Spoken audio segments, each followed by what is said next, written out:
Greetings, M squared here. Today we are going to talk about learning target 2, which is graphing parabolas from Vertex Form. We've already done the intro to Vertex Form, so I'm hoping that you recognize that that is Vertex Form. I'm hoping you know what the vertex is. So think in your mind real quick, what's the vertex of that equation? So hopefully you remembered that the axis of symmetry is the opposite of what you see in those parentheses. And so that is our x. Notice I'm putting the vertex in the middle here. And then I put x there. The vertex should be 2. And the y, right, if I found f of 2, that's how I find y. This is the same thing as y, and I'm saying what's y when f is 2. So I put a 2 in for every x, and you'll see right there, if I put a 2 in, for that x, I get 2 minus 2. Well, 2 minus 2 is 0. Then order of operations would say before I multiply, I have to do my exponents. So I get 0 squared, which is still 0, right? And then I would get 0 times 3, which is still 0. And then I would take 0 minus 7. So I get 0 minus 7, that would be negative 7. So my vertex, hopefully you thought of that and you didn't have to go through all of what I just did, but that's 2, negative 7 is our vertex. Now before we start graphing using patterns, which is my favorite way to graph parabolas, because I feel like if you establish a pattern, it's not as much work. I'm going to show you the traditional way to graph, which is from a table, where you find an x, and you plug it into the equation and find a y, and then you graph those points. So right now, I know that my parabola, the vertex is at 2, negative 7. So I can go over 2, 1, 2, 3, 4, 5, 6, 7, and I can put a little dot. That's going to be my vertex. You should also know a few other things about the graph. The a is 3. It should tell you it's a little bit skinnier than the parent function. It's going to be vertically stretched. It's opening up because a was positive. But we don't really know what other points we have, so that's why we use a table. Unless, of course, you use patterns, which I'm going to teach you in just a bit. We're going to discover the patterns.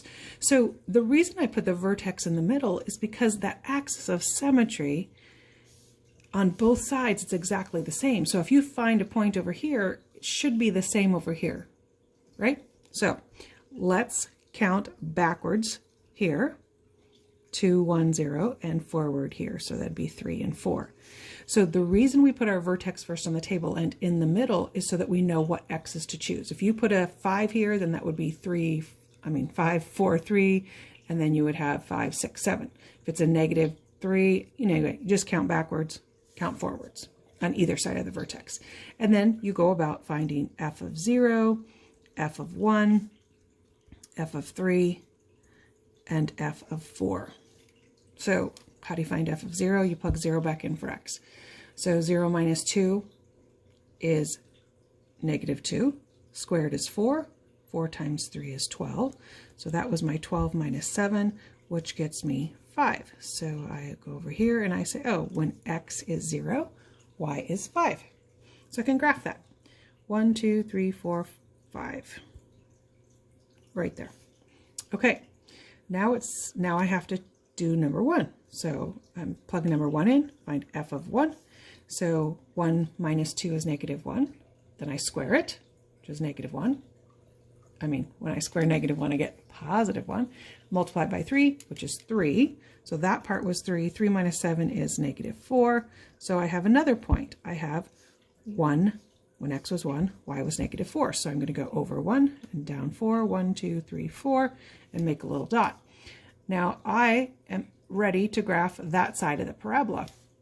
I still need to find these, but I'm thinking it's here and here. It has to be, but I still want to do the math to make sure I didn't make a mistake over there, because sometimes that happens. So I'm going to find f of 3. Well, 3 minus 2 is 1. 1 squared is 1 times 3 is 3. So I get a 3 minus 7. Do you see how that's symmetrical? That's why we call this the axis of symmetry, because it's going to be symmetrical. So I'm going to get a 3, that's what I put in for x, and a negative 4, because that's what I got out. 3 minus 7 is negative 4. Now f of 4 should be 5, but we need to make sure. So 4 minus 2 is 2. 2 squared is 4. times 3 is 12. So again, I get a 12 minus 7, just like I did up there. So I have, when I put in 4, f of 4 was 5. So now I can say, oh yes, those are my points, and I'll graph it. So you can see that if you graph this way, it could take you, I'm guessing, 5 minutes per problem. So that's why I want to teach you the pattern way, because this is always a way that works, and a lot of people like this method. And I use it sometimes, especially if I don't know what the function looks like. But if I recognize a pattern or can figure out a pattern, I definitely want to start with patterns. So we're going to look at the parent function to find our pattern. So here's a parent function, just f of x equals x squared. That means the vertex is at 0, 0, the axis of symmetry is 0. You can see the graph here. So what we're going to do is we're going to look for a pattern in the numbers. Here is our vertex. So what we're going to do is we're going to look and see what's happening. What's the difference between 0 and 1? It's 1. What's the difference between 1 and 4? Well, that would be 3, right? 1 minus 0 is 1, 4 minus 1 is 3, 9 minus 4 is 5, 16 minus 9 is 7. So, do you recognize a pattern? I'm hoping you do. Let's go to this side and see if we see a pattern. What's the difference here? 1, 3, again we have a 5, again we have a 7, and then I put one extra one down here. What do you think it's going to be? If you have recognized the pattern, hopefully you've noticed those are odd numbers, 1, 3, 5, 7, and the next odd number is 9, and yes indeed 16 plus 9 is 25. Well, this pattern is always the pattern for parent functions with an a of 1. So now I'm going to show you a different parabola, and the a is not going to be 1. So we're going to go to, let's try this one. So we're going to keep in mind that the pattern was 1, 3, 5, 7, 9, odd numbers, right? So I'm going to move that aside, and I'm going to show you the pattern. We're going to try to figure out, hey, how's that work if a was 2? And again, we're not like shifting it left, right, up, or down. So let's look. Let's see if we can compare it. So here is a kind of a mini table. And so we're going to notice that this is our vertex because I didn't shift left or right or anything. What's the difference between these two? First of all, a was 2. I'll write that down. I said it, but I want to make sure you know. So what's the difference between these two? 2. And how about these two? Okay, 6. And again, we have a 2 and a 6. Well, what would be next? Well, if I put a 3 in, I would square it. 3 squared is 9. I would multiply it by 2, which would be 18. And what's the difference between 8 and 18? Well, that would be 10. So how does that compare to our, let me write it in different, our x squared was 1, 3, 5, 7, 9. It was the odd numbers. Can you notice? Hopefully you've noticed that these are just doubled. 1 times 2 is 2, 3 times 2 is 6, 5 times 2 is 10. A was 2. Interesting. So the pattern kind of doubled when a was 2. Well, let's see what happens when a is 3. So I'm going to switch over to a is 3. Let's see. I don't want the graph. I want the table. Let's see what the pattern is when a is 3. Okay, so I could probably zoom in a little, couldn't I? So what happens when a is 3? Let's look. So first of all, a is 3. So what's the difference? Here's the vertex again, right? There's our vertex. What's the difference between these two? 3. And how about here? What do we get? Is that 9? Okay, and here we get 3, and here we get 9. So what if I put a 3 in? What's 3 squared? 9 times 3, 27. Well, what do you think it would be? Well, let's look at our 1, 3, 5 again. We have a 1, 3, 5 pattern, right? What's 3 times 1? 3. What's 3 times 3? 9. What's 3 times 5? 15. That's right. If I add 15 to 12, I get 27. So you can see that 1, 3, 5 pattern. If you just multiply it by the a, if you remember the 1, 3, 5, and then whatever your a is, you just multiply it, you get that distance. Now you might be asking, why is that important? Well, I'm about to show you, but before we go on to that, I want to say, hey, what happens if like a is a fraction? Let's look at that one. what do you think happens? Well, if it follows the pattern, let's see if it follows the pattern. Remember, here's our vertex. So if A is 1/4, then we would expect to take 1, 3, and 5 and multiply each of them by 1/4 to see if that's what it is. So what's 1 times 1/4? 1/4. Is that the distance between those two? Yeah, it is. 1/4 is the same as 0.25. Okay. Well, what if we take 3 times 1/4? That's 3/4 or 0.75. What if I add 0.75 to 0.25? Yeah, 75 cents plus 25 cents is $1. So our pattern did work. Our pattern was 0.25 here and 0.75 here. So it's really cool to recognize those patterns. I'm going to show you how that fits into graphing now. But if you find A and then you remember your 1, 3, 5 pattern, this is going to be so cool how we graph these. Well, I think it's cool. Hopefully you will too. Okay, let me zoom out again and try to figure that out. All right, so here we go. Here are the steps. You definitely want the steps. So you might want to pause, write those down, because those are the steps that are going to be really nice when we graph. So first step, find the vertex.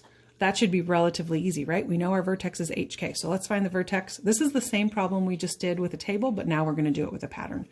So where our vertex is 2, -7. Okay, I'm going to graph that. 2, -7. 1, 2, 3, 4, 5, 6, 7. What's our axis of symmetry? Okay, we know that that's x equals 2 because whatever the vertex x value is, that's the axis of symmetry. And I do that because it's easier to grab the points on both sides. Now, what's the pattern? Well, A, it says graph the axis of symmetry. That's optional. You don't have to do that. I like to do it sometimes. Use A to write your pattern. Okay, well, A was 3. So my 1, 3, 5 pattern becomes all of those multiplied by 3. So I'm going to say 1 times 3. 3 times 3, and 5 times 3. So now I'm going to show you how that pattern fits into our graph. So, oh, I should have showed you. Let me back up just a second. This is our parent graph. I wanted to show you how that pattern fit the 1, 3, 5 pattern, if you didn't catch that when the graph, because I didn't go over it. So if you go from the vertex, if you go over 1 and up 1, there's our 1. And then if you go over 1 more and up 3, there's our next point. If you go over 1 and up 5, there's our next point. If you go over 1 and up 7, there's our next point. So that's how the pattern works, and that's how we can graph it really easily. So over here, if I know it's a 3, 9, 15 pattern, I'm going to take my vertex, I'm going to go over 1, and instead of going up 1, because my A is 3, I'm going to go up 3. Whatever A is, I'm going to go up. And then the next one, I would go over 1 and up 9. 1, 2, 3, 4, 5, 6, 7, 8, 9. Now, obviously, I can't go up 15 because my graph is out. So when A is like bigger than 1, sometimes you don't have to graph more points. And when A is less than 1, between 0 and 1, then you do have to graph some more points. So I know the axis of symmetry is there. I can just copy the points over there if I use my pattern on the left. And do you see how that took a little less time? Oh, up or down, it opened up because A was positive, right? A was greater than 0. Okay, we're going to graph another one using our patterns. Hopefully that works. Hopefully you understand it. And I was supposed to, before I found you, made this video, I was supposed to connect the dots there. We're going to we're going to write the equation for that one. I'm going to show you how to do that. Okay, so remember our steps. The first step was to find the vertex. So think in your mind, what's the vertex of that problem? Hopefully you have said -1, 5. So what's the axis of symmetry? The axis of symmetry is whatever x equals the x coordinate of our vertex. So I'm going to graph those two things right now. -1, 5, 1, 2, 3, 4, 5. And I'm going to graph my axis of symmetry. Well, what's our pattern? Well, first of all, we know that the pattern for the parent function is just odd numbers, 1, 3, 5, 7. And then we know that if A is 1/2, and it's -1/2. We're going to talk about the negative in a minute, but we're going to just do the absolute value of A right now. Then I multiply each of those by 1/2. Now, some of you don't like fractions. Use decimals if you want. That's the same as 0.5. But I'm going to use the fractions. So that's 1/2, then 3/2, then 5/2, then 7/2. So I just multiplied 1, 3, 5, and 7 by 1/2. Now, A was -1/2. That means it opens down. So I have to remember that instead of going up those pattern that y amount, I'm going to go down. So I'm going to I already graphed my vertex. Now I'm going to go over 1, and this time I'm going to go down 1/2 on both sides. And then the next one is 3/2. So I'm going to go from that one, I'm going to go over 1 and down 3/2. So 1, 2, 3/2. Same on the left side. Then I go down 5/2. So remember, 1 unit is 2/2. So you can count 2/2, 4/2, and then 5/2 would be right in the middle there. And then 7/2. You can graph a few more when a is less than 1, like I was saying. So we're going to go 7/2, so over 1. So that would be 1, 2, 3, 4, 5, 6, 7/2. And there is my parabola. I just used the pattern. Okay, now let's go backwards. If we have a graph, how can we tell what the equation is? First thing we want to do is find the vertex. Well, what's that vertex right there? That vertex is 0, 1, 2, 3, 4, 5, 6. 0, 6. Okay. Is it opening up or down? Down. So that means a is less than 0. It's going to be negative. Then I look at the pattern. So to find a, you really just need to find if you go over 1 and how many do you go down? Well, I went down 2. That means that a is 2. Since it's negative, it's going to be negative 2 because it was 2 and then 1, 2, 3, 4, 5, 6, right? Our 2, 6. So that's our 1, 3, 5 pattern. 1 times 2, 3 times 2. So it fits our pattern for 2.